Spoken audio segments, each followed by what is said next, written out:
तर हडपसरमधल्या दारू भट्ट्यांवर छापा टाकण्यात आलेला आहे। क्राईम ब्रँचनं हात भट्ट्यांवर छापा टाकलेला आहे। विषारी दारूमुळे 16 जणांचा बळी गेलेला आहे। पोलीस उपायुक्त आता घटनास्थळी दाखल झालेले आहेत। पोलीस उपायुक्तांनी देखील या संपूर्ण प्रकरणाची सखोल माहिती घेतलेली आहे। हडपसरमधल्या दारूच्या हात भट्ट्यांवर पोलिसांनी छापा टाकला। क्राईम ब्रँचने हात भट्ट्यांवर छापा टाकलेला आहे। पोलीस आयुक्त यांच्यासह इतरही पोलीस अधिकाऱ्यांनी या ठिकाणी दाखल होऊन सविस्तर माहिती घेतलेली आहे। प्राथमिक माहिती मिळालेली आहे। त्याच्यामध्ये जे आहे काही हुज ट्रॅजेडीच्या प्रकार दिसतात। त्याच्यामध्ये आपली चौकशी चालू आहे।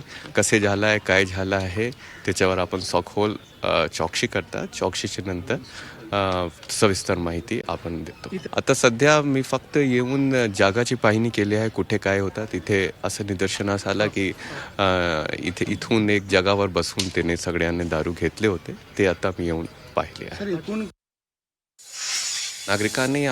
नागरिकांसाठी आमचे आव्हान हेच आहे की या प्रकारची असे सस्ती आणि मिक्स्ड दारूचं व्यसन करू नये।